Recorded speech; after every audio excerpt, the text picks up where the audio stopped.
Hi everyone, welcome back to our channel. As you may have noticed, there is a different background going on here, and that is because I have moved to a new place. My boyfriend and I were living in a smaller apartment and we've upgraded a bit, so I've got things kind of everywhere right now. I'm trying to figure out where I want my one bookcase to go and then also where future bookcases are going to go because I now have space to have more than just one.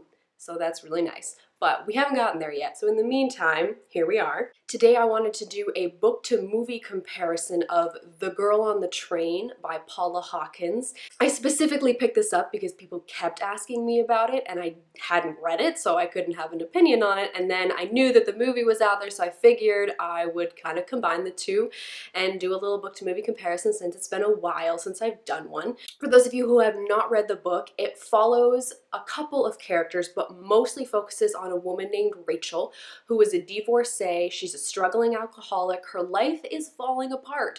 But one thing that keeps her going is that she rides the train into London every day, and as she's riding this train she passes by her old neighborhood and she sees this couple that lives in a house a few doors down from where she used to live, and she gets attached to them. She gives them names, she imagines what their life would be like. And so when something tragic happens with that couple, Rachel is obviously raring to get involved because she's so obsessed with them, and that launches into the story. There's a couple other things going on in terms of her ex-husband and his new wife Anna, whose perspective we also see, and then we also see from the perspective of the woman who is in the relationship that Rachel is obsessed with. So we mostly focus on Rachel, but we do get the perspective from these other women. And when you round that together, it does make for an interesting way to tell a thriller. I didn't find the ending to be particularly exciting. I kind of saw it coming, which is, it's not something I'm good at. I'm not really good at figuring out who done it, who's responsible. But for this one, we were getting close and I figured it out and I was kind of like, all right. I think it would have been really hard for this book to blow me away just because the hype was so high for so long. Unfortunately, I ended up giving it 3 stars. The writing was all right, nothing amazing. I enjoyed reading about complicated characters. Rachel is an unreliable narrator. She is very hard to like at times, but I enjoyed reading that because there's not very often that I read characters that I just really hate, but at the same time you are trying to root for them. You want her to make the right decisions, but she's just not very good at doing that. And then getting to read from the other women's perspectives was nice as well. We got to be inside their heads and their voices were unique to me. It was very easy for me to tell who I was reading, even if I had forgotten which chapter I was in. So all that being said about the book, how does it translate into film? So I believe the book was published in 2014. The movie came out in October 2016, so it was a pretty fast turnaround just because the hype was so big.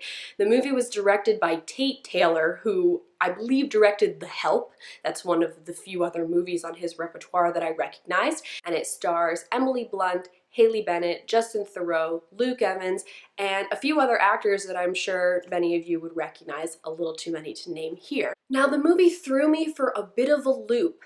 They fake you out by casting Emily Blunt as Rachel, and because the book takes place in England, specifically in the suburbs of London and inside London, I figured this movie was going to take place in London. That is not the case. Emily Blunt is the only character with an English accent in the movie. Turns out the movie is set in the suburbs of New York City and New York City itself, which I was not expecting. So at first when the movie opens and Emily Blunt is doing her, monologue narration, I was like, all right, cool, she's riding on the train, she's looking at the different houses, cool. And then all of a sudden the other characters start speaking and they don't have English accents, and I was like, wait a minute, where does this movie take place? So it turns out they changed the location, which feels a little weird to me. I don't know why that was necessary, especially because they stuck with Emily Blunt, who has an English accent, and then they decided to cast everyone else as somebody with an American accent or the occasional character that is from another country. But it I was not expecting that. It was a little weird, and it also kind of drives me nuts because everything is so centered around New York City, and I'm a little tired of it, but that's, personal, ranting there. So that was weird. And then they also changed the season that it takes place in. And this I understand a bit more. The book takes place mostly in the summertime. The main events take place in July and maybe a little bit into August, whereas the movie is set in the fall, probably because fall has that sort of dreary, creepy air to it.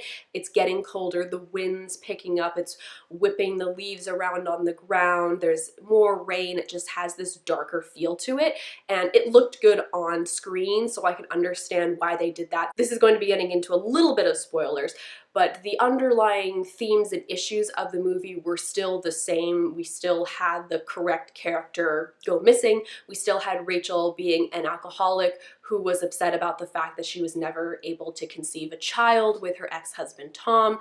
Her relationship with Anna is very strange. She is an unreliable narrator. She has a roommate named Kathy who is trying to look out for her but is also trying to keep her on the right path. All of those things were still the same, whether or not they were really focused on a lot in the movie is a different story, but I did appreciate that a lot of the issues that we saw in the book did appear in the movie. There were certainly things they had to cut from the book when they made it into a movie. That's necessary anytime that happens. The one thing I did miss was the relationship between Rachel and Kathy. We do have a little bit of it in the movie, but Kathy is less of a wet blanket, and so I think it would have been cool to see Kathy sort of push Rachel to try and give up drinking and be a better person, and that was one thing that I did miss. Everything else I was kind of okay with. I feel like it was the smart choice to leave it out. There was one major plot point that they changed in terms of when information is revealed, and I thought that was very weird and unnecessary. I don't want to say it on here just because it's a major spoiler, so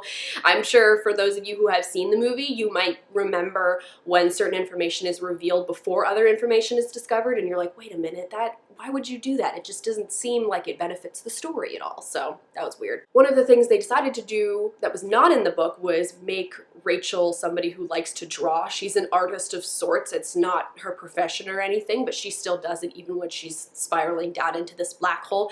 And I'm not entirely sure why they did that. I feel like maybe it was to just flesh out her character a bit more and give her something that the audience could relate to on some level. After watching the full movie, I just found that because the book is so in the heads of these women, whether it's Rachel, Anna, or Megan, that we definitely lost some of that. We lost a lot of that internal monologue. There wasn't a lot of voiceover. A lot of it was whatever the characters happened to be telling the other characters. So I think we just lost a lot of that obsessiveness that Rachel had. The movie definitely doesn't focus on how obsessed she was with figuring out what happened.